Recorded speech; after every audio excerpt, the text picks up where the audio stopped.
PX gitu. Jadi misalnya ini pusar itu udel ya, pusar udel. Nah udel di sini ini kan PX, berarti nanti separuhnya gitu. Jadi nanti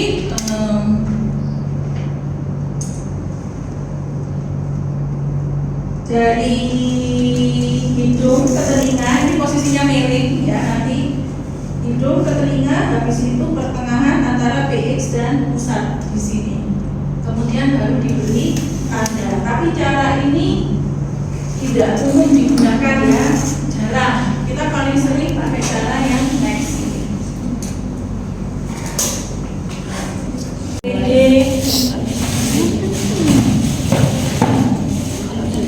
Kemudian cuci tangan sudah.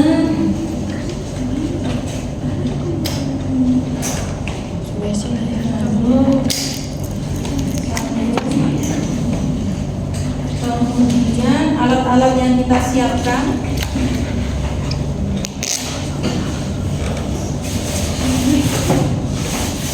Ini yang satu saya ambil ya, sampelnya medis dan non-medis. Satunya untuk larutan klorid ini sesuai dengan kebutuhan ya, larutan enzimatisnya 10 mili enzim ditambah 1 liter.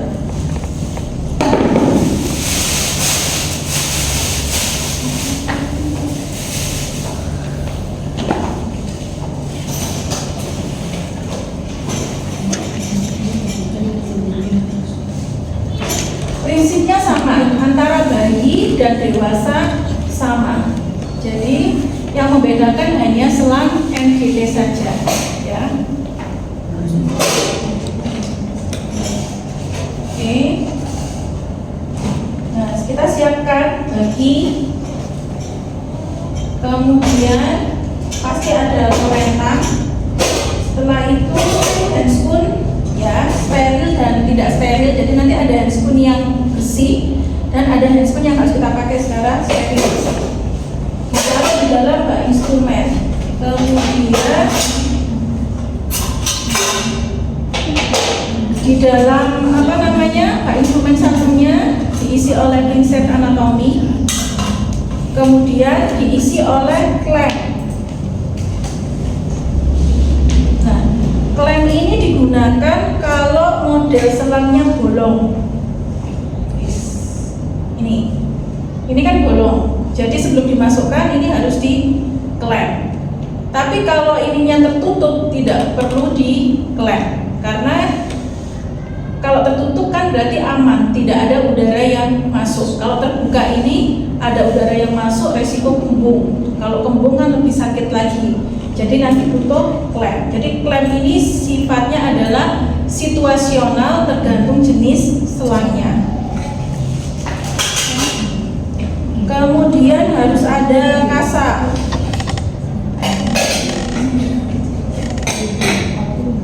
Oke, ini ada kasa.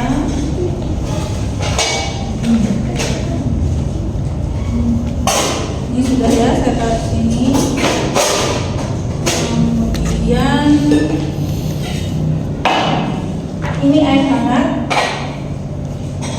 Air hangat DTT. Air hangat DTT berarti dari mana? Saudara kalau bikin air hangat DTT gimana caranya? DTT ya, DTT, desinfeksi tingkat tinggi. Air DTT berarti diambil dari boleh air rebusan dari termos? Dari mana?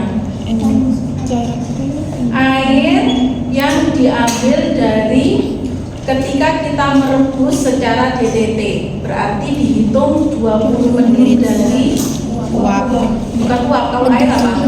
Didihan, dari didihannya air. Jadi saudara nanti harus bikin air DTT sendiri. Ya, DTT itu berarti harus merebus. Kalau merebus air kan biasanya saudara kalau sudah mendidih langsung tuang buat air, buat minum. Tapi kalau ini ditunggu 20 menit dari air mendidih. Nah, itu baru disebut air DTT. Silahkan boleh dimasukkan di botol tertentu. Yang sebelumnya botol itu sudah steril ya, atau sudah selesai di DTT. Nah, dimasukkan di sini. Ini nanti gunanya adalah untuk merendam MGT biar agak lunak. Karena kalau dari pabrik biasanya agak kaku, nanti agak susah memasukkan di dalam hidung, jadi perlu direndam di air putih. Ini pertama. Kemudian otomatis nutrisi harus ada.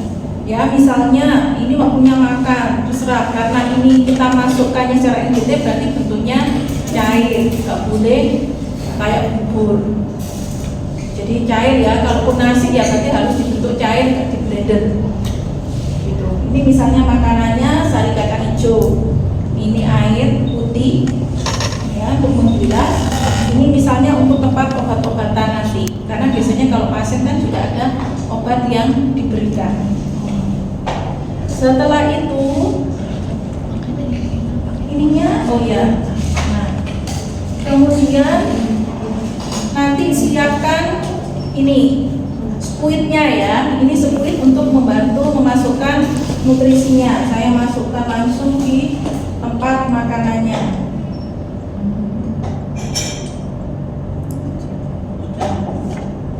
Kemudian ada gunting plester, ada squid. Ini nanti untuk mengecek apakah lambungnya, NGT-nya sudah masuk ke dalam lambung atau belum. Nah, ini squidnya boleh tidak steril, atau kalau ingin saudara sterilkan, ya dianggap steril, berarti tadi dibuka ini, terus ini dimasukkan ke dalam bengkok tanpa menyentuh, ya. Kedua di non medis. Kemudian ini misalnya kemasan NGT tadi, ya dibuka. Ini kalau buka kan juga harus steril ya, dibuka segini, terus dimasukkan tanpa boleh mengenai selangnya, direndam di air DPT. Saya rendam sekalian.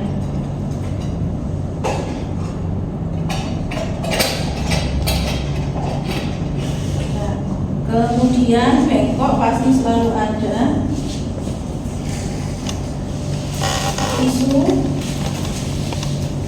Tisu bisa dipakai, bisa enggak. Kemudian yang harus ada lagi adalah ini cucing. Ini harus ada jeli pelumas ya. Jadi saya siapkan sebelumnya.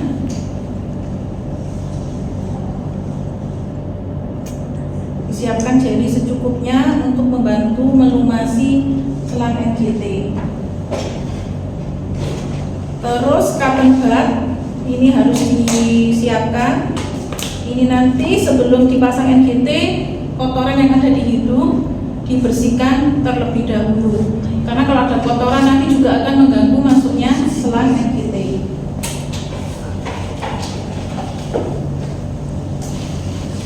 Setelah itu ini senter boleh digunakan, boleh tidak ya, untuk membantu mengecek nanti hidung. Kemudian stetoskop, ini nanti pengecekan apakah selang NGT tepat masuk di dalam lambung atau tidak. Kemudian ini alas dada.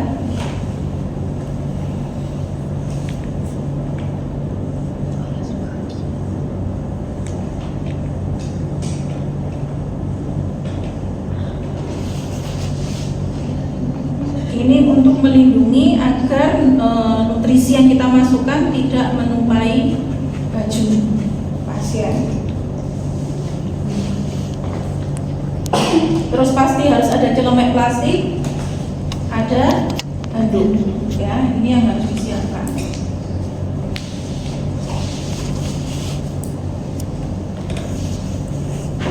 Terus terakhir adalah plester.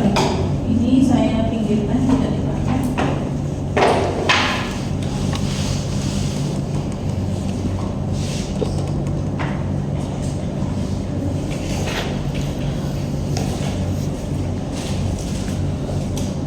Nah, plester ini sudah harus disiapkan sebelumnya, harus digunting, karena saudara nanti kalau sudah pakai handscoon sudah kesusahan ya mau menggunakan plester. Disiapkan plesternya, ada 1, 2, 3 plester.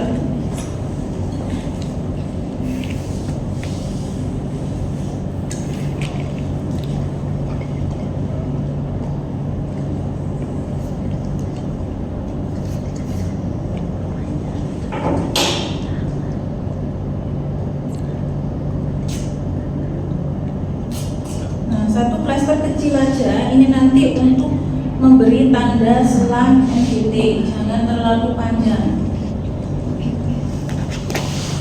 Secukupnya.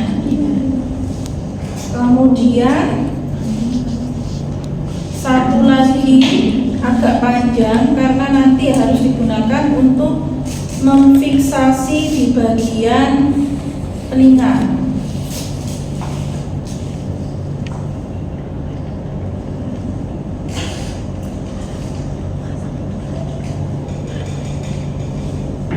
Satu lagi digunakan untuk membungkus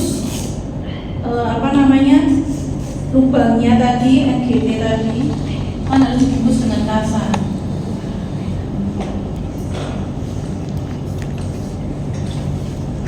Dilebihkan satu boleh, dua jaga-jaga kalau membutuhkan fiksasi lagi ya.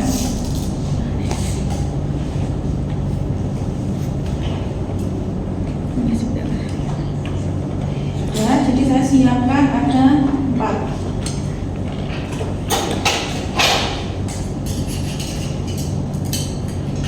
Oke. Nah, apa sudah saya siapkan, kemudian saya sudah ngecek program terapi mediknya diberikan kepada siapa, kemudian baru setelah itu kita bawa ke ruangan. Ya, seperti biasa di ruangan kita tetap harus sesuai dengan prosedur memperkenalkan diri terlebih dahulu. Ini anggap saja bednya ya, tempat tidurnya. Nah, letak meja tindakan kita pasti selalu di sebelah kanan dari tempat tidur, entah itu troli atau meja. Kita sapa kepada ibunya kalau sadar, kalau nggak sadar kita sapa kepada keluarganya ya. Kita anggap pasien ini koma, jadi kita sapa ke keluarganya. Baik Bapak, dengan Bapak Surya ya. Oke, baik. Ini istrinya Ibu namanya siapa Bapak? Misalnya beliau bilang Ibu Sunarti misalnya. Betul ya Pak, ini dengan Bu Sunarti, rumahnya di Tulungagung, usianya 34 tahun. Betul, baik. Kalau betul, perkenalkan ya Bapak, saya Ditya Ivantarina yang pada hari ini akan melakukan pemasangan selang NGT yang nanti akan saya masukkan mulai dari hidung ke lambung dari Ibu. Tujuannya adalah karena Ibu ini kan koma ya Bapak selama beberapa hari dan tidak bisa mengkonsumsi makanan secara langsung, sehingga biar asupan nutrisi yang dibutuhkan oleh ibu ini tetap tercukupi, maka saya akan membantu memasukkan makanan melalui selang yang nantinya akan saya pasang mulai dari hidung sampai dengan lambung. Bagaimana? Apakah Bapak bersedia? Kalau Bapak bersedia, silakan tanda tangan info konsen terlebih dahulu. Ya, setelah Bapaknya tanda tangan info konsen, baru kemudian kita cek pastikan alat lagi ya sudah lengkap. Setelah itu cek juga privasi pasien, lingkungan ya. Kalau terbuka ya berarti harus ditutup dengan skesel. Kalau punya pintu ya pintunya ditutup, jendelanya ditutup agar tidak diperhatikan oleh orang lain. Setelah dipastikan, baru kemudian kita menggunakan celemek plastik.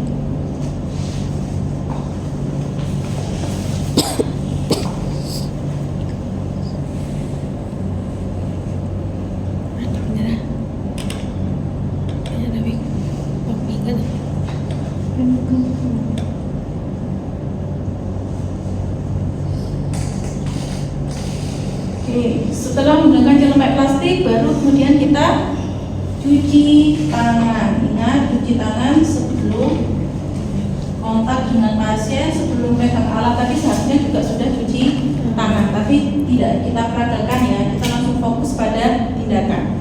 Kita cuci tangan seperti biasa dengan sabun, dibasahi dengan air, kemudian kita gosok.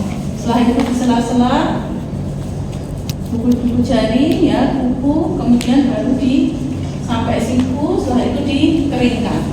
Setelah itu kita bukai peralatan yang akan digunakan. Nah, ini anggap aja ada troli ya, karena nggak ada saya taruh di sini. Jangan ditiru ya. Ini karena tempatnya terbatas. Ini peralatan saya bukai semua. Jadi nanti tinggal ambil aja. Ini juga sudah saya rendam. Kemudian saya menggunakan handscoon bersih terlebih dahulu. Jadi ini bukan handscoon steril.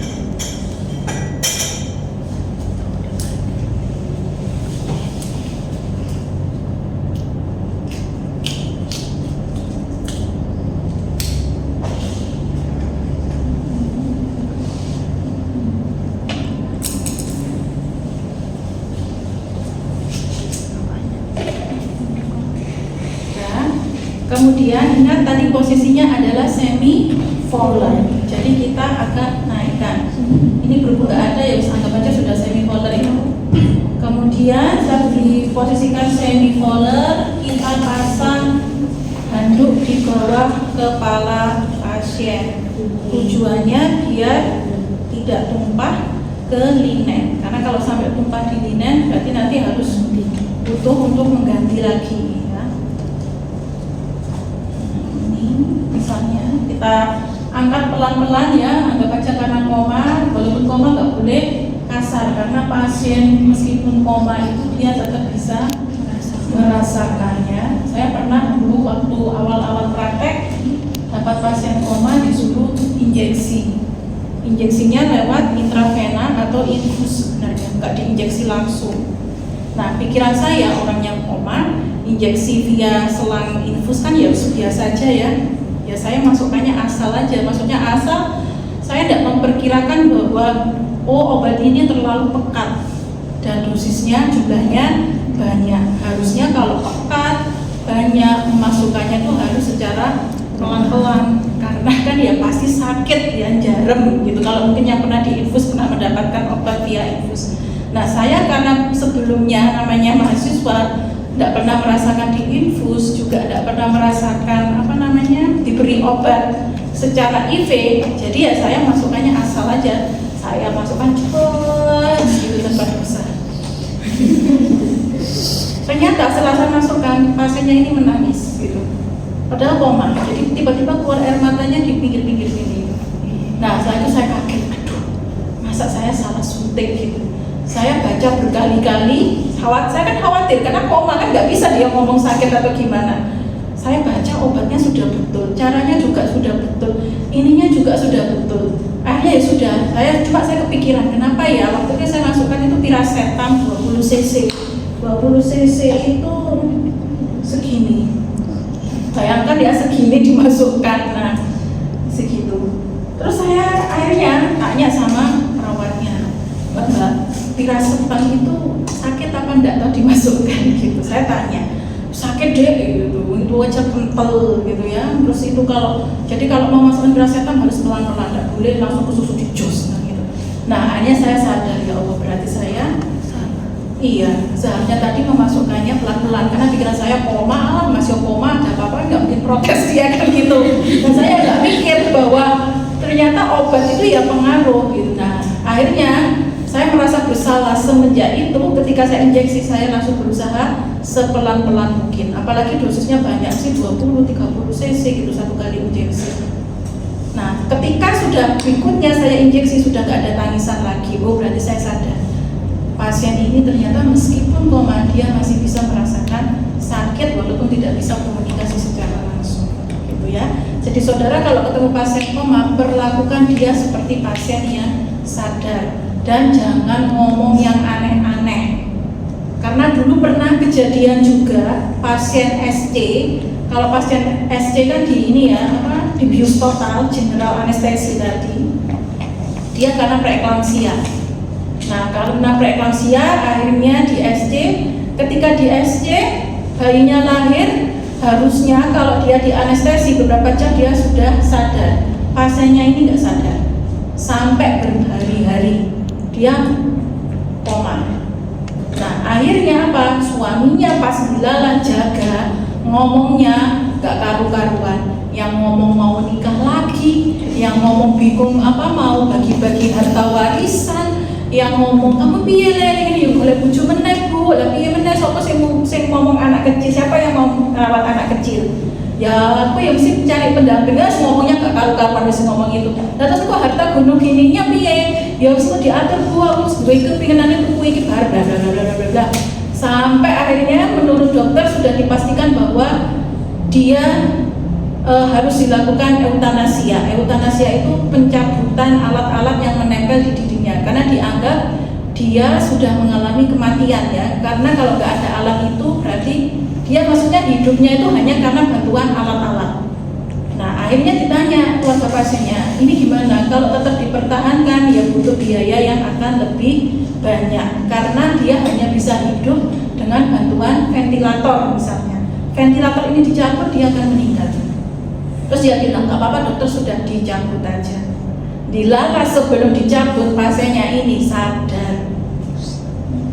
Begitu sadar dia sehat langsung dia menceraikan suaminya. Alasannya apa? Katanya pada saat suaminya sama ibunya ngomong yang masalah mau nikah lagi, yang masalah harta gono gini dan seterusnya, ternyata dia dengar.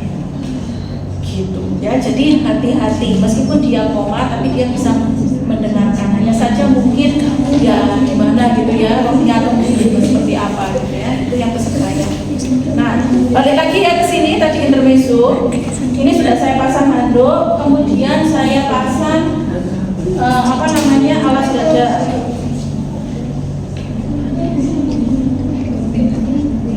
Nah, setelah dipasang alas dada, kemudian bengkok saya dekatkan, kemudian kita bersihkan dulu ya hidungnya dari kotoran. Kalau misalnya tidak kelihatan, boleh menggunakan senter ya, di senter kemudian dibersihkan. Permisi ya Bu ya, saya bersihkan. Jadi tetap diajak ngobrol ya, meskipun dia koma. Dijawab-jawab sendiri, ngomong-ngomong sendiri gitu ya. Ya, sudah ya Bu. Sekarang waktunya dipasang selang NGT-nya. Nah, selesai. Ini kita karena mau ngambil selang NGT, berarti harus pakai handscoon yang steril. Saya lepas di larutan enzimatis.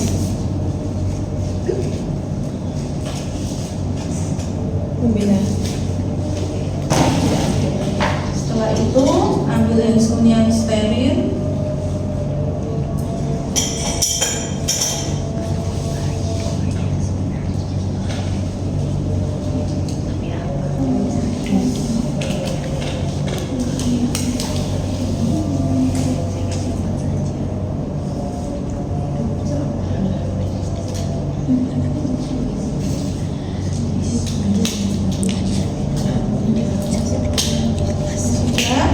Kemudian ambil selang NGT tadi yang sudah direndam.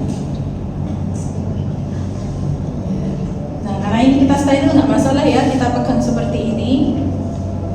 Kemudian karena ini nggak ada lubang, berarti ini sebelumnya harus jangan lupa diklem terlebih dahulu, ditutup biar udaranya tidak mudah masuk.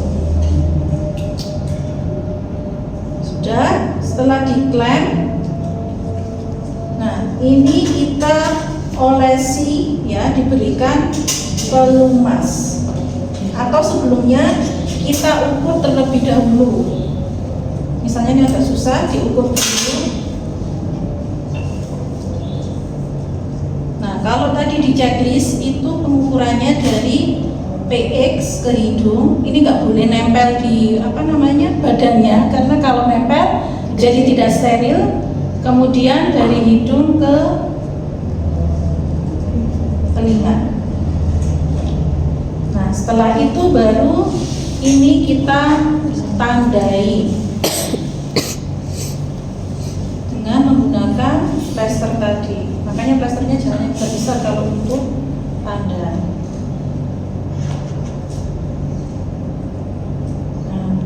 Sudah kita tandai, baru kemudian ini boleh kalau mau diklem. Kemudian kita ambil kasa steril, kemudian dicelupkan di jeli tadi. Setelah dicelupkan di jeli, diberikan pelumas dari dalam ke arah luar satu kali. Sudah ya, selesai. Ini kita buang ke bengkok. Setelah itu kita mulai memasukkan selang NGT dengan menggunakan pinset pada saat memasukkan, karena ini sudah ada janinnya. Kita masukkan pelan-pelan. Ibu permisi ya, saya masukkan.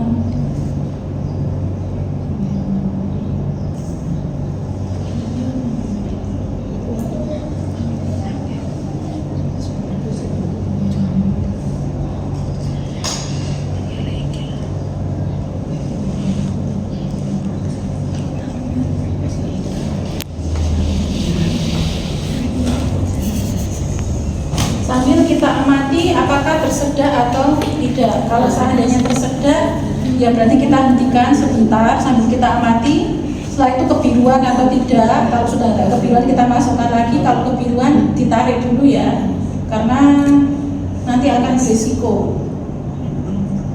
Nah, dimasukkan sampai dengan batasnya.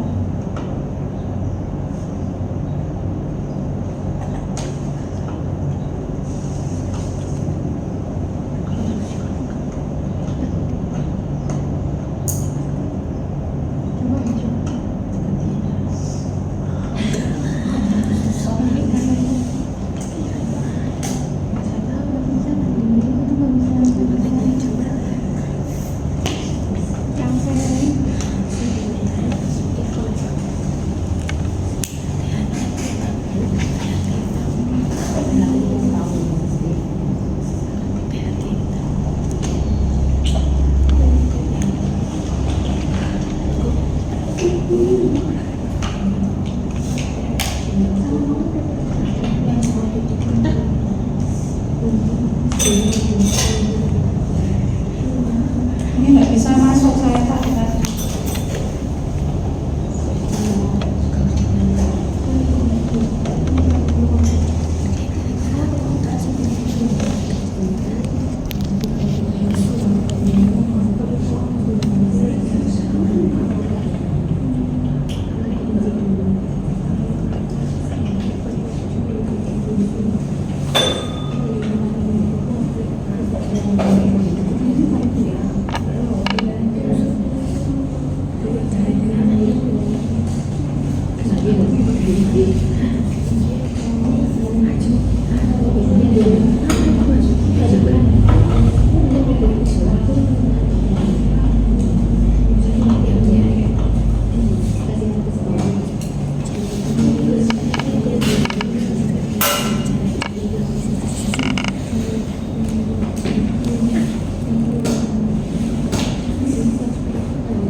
Ya, kita masukkan sambil diamati.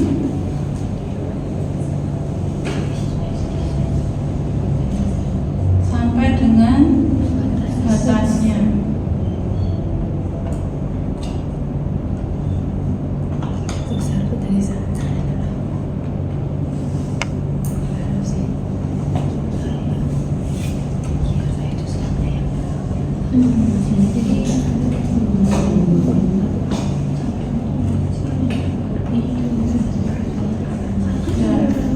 Kemudian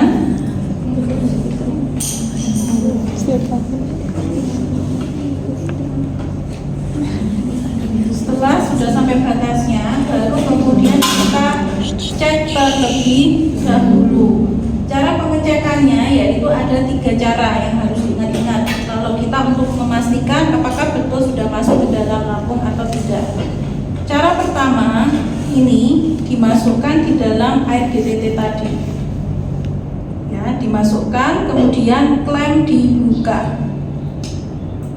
Nah, kalau ada blekuduk berarti dia masuk ke paru-paru sawah. Kalau dia ke lambung, dia tidak akan ada blekuduk. Setelah itu kita klem lagi. Kemudian cara berikutnya yaitu kita menggunakan stetoskop.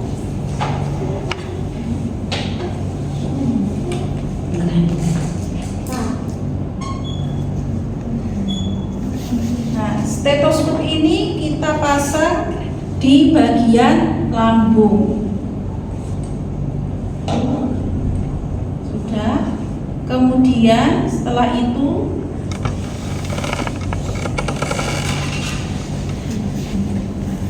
kita ambil spuit, ya, jarumnya diambil, diisi udara kira-kira kurang lebih 1-2 cc atau 1 cc aja sudah cukup. Kemudian ini dimasukkan dulu, ya, spuitnya diselam. Kemudian baru klemnya dibuka. Jangan buka klem dulu baru spuit dimasukkan. Ingat, pada saat pasang NGT tidak boleh ada udara yang masuk. Nah, setelah itu masukkan udara, didengarkan dengan stetoskop di lambung. Kalau terdengar bunyi duk gitu ya, berarti sudah tepat masuk ke lambung. Karena udaranya kita masukkan ke lambung, berarti didengarkan stetoskop harus terdengar bunyi duk gitu. Setelah itu kita klem lagi, atau kalau langsung cara ketiga diambil cairan lambungnya, ditarik, ya. Kalau warnanya hijau kekuningan berarti tepat masuk ke dalam lambung, karena kan asam lambung biasanya warnanya agak hijau atau kekuningan. Kalau warnanya bening, lendir, nah itu hati-hati, berarti belum masuk lambung, bisa jadi paru-paru. Nah, ini saya ambil, oh sudah betul, ya. Jadi sudah berwarna cairan kuning, tadi juga terdengar bunyi duk, dan pada saat dimasukkan di air DTT tidak beruduk-uduk, ya. Ini saya ambil. Kemudian ini boleh dimasukkan ke bengkok, ini saya lepas. Itu tadi 3 cara pengecekan apakah NGT sudah masuk ke dalam lambung atau belum. Nah, kalau sudah tahu bahwa NGT sudah masuk ke dalam lambung, maka kita tinggal memberikan nutrisi sesuai dengan yang disiapkan oleh gizi. Misalnya dari gizi disiapkan air, misalnya ya, kita masukkan dulu air untuk membilas. Jadi kita masukkan air misalnya 30, tidak boleh lebih dari 500 cc ya. Jadi kalau saudara minum aqua itu kan sekitar 200 cc ya, kurang lebih demikian, 200 sampai 300 cc. Kita masukkan dulu selangnya. Nah, ini baru dilepas. Masukkan secara perlahan-lahan. Ini tadi saya masukkan air 30 cc. Kemudian jangan lupa diklem lagi. Baru setelah itu saya mau memasukkan cairan, misalnya tadi disiapkan adalah sari kacang hijau. Saya masukkan sari kacang hijau kurang lebih 50 cc, karena jatahnya yang pakai ini ternyata satu kali pemberian adalah 200. Berarti kan tadi 30 sama 50 sudah 80 cc. Nah, ini dilepas, dimasukkan secara sambil diamati apakah ada tersedak atau tidak ya. Kalau sudah diklaim lagi, baru diambil 80, berarti saya tambahin lagi 50 biar 130. Dimasukkan lagi ya sampai selesai. Nah, nanti sebelum makanan habis, kalau ada obat-obatan, maka obat-obatan yang dimasukkan. Obat-obatannya berarti sudah bentuknya cair ya. Masukkan. Terus kemudian setelah obat-obatan, makanan lagi sedikit.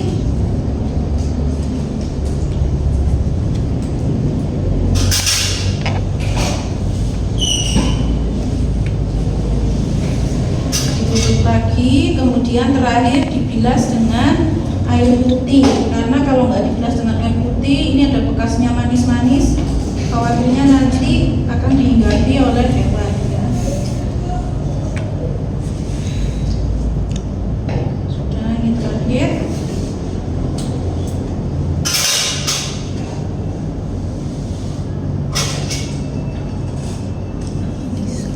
Selesai. Kemudian ini kita bungkus dengan kasa, karena tidak ada tutupnya. Meskipun ada tutupnya juga harus dibungkus dengan kasa ya.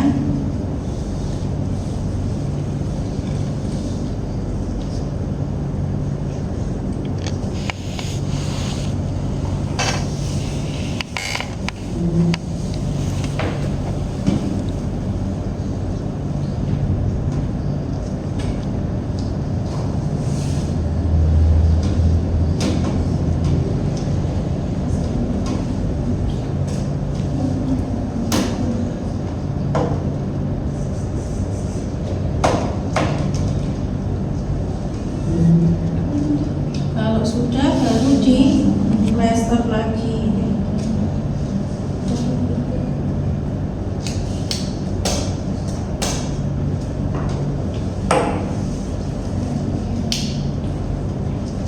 Kemudian klem baru diambil. Setelah itu, karena kalau misalnya kepanjangan, boleh saudara tekuk.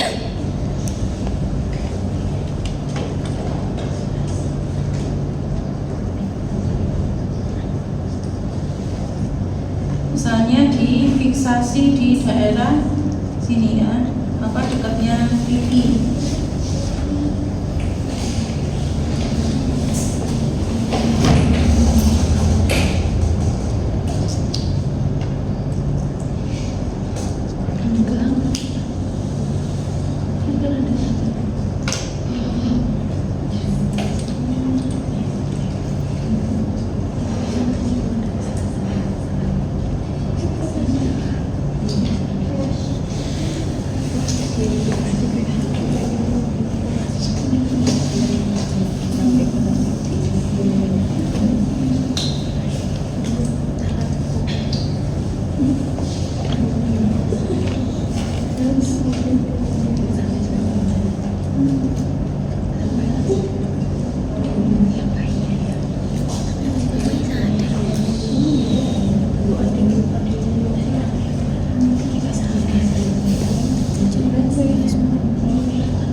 Sudah, kemudian ini kita rapikan.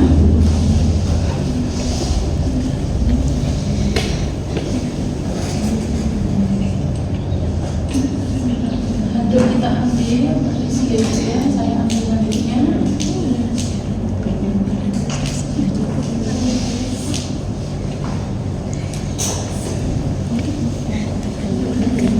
Kemudian rapikan alat.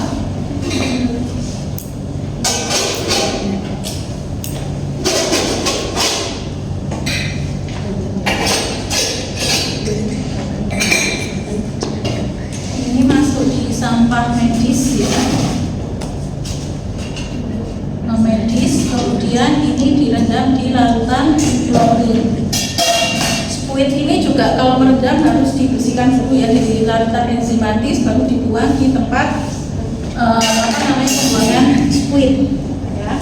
Setelah sudah ini direndam di larutan klorin, sebelumnya ini boleh didesinfeksi dulu dengan larutan enzimatis. Kemudian lepas celemek plastik, cuci tangan, terus kita sampaikan kepada keluarga pasiennya.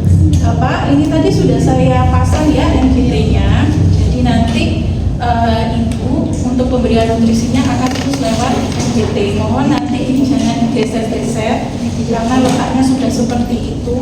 Kalau bergeser nanti dia nggak akan tepat lagi masuk di dalam lambung. Nanti kalau ada kebutuhan atau ada keluhan silakan menghubungi saya di ruang jaga. Ya, setelah itu pamitan selesai. Terima kasih Bapak atas kerjasamanya. Kemudian ini dikembalikan. Jangan lupa terakhir adalah dokumentasi. Pada hari ini tanggal berapa gitu ya? Sekarang tanggal berapa? 29 jam 12.15 telah dilakukan pemasangan NGT pada Nyonya S, usia 34 tahun, selama pemasangan tidak menunjukkan gejala seperti muntah atau mungkin berwarna kebiruan. Nutrisi yang masuk yaitu sari kacang hijau 100 ml, air kurang lebih 60 cc, ditambah dengan obat-obatan 40 cc. Tanda tangan nama dokter. Selesai. Ada yang di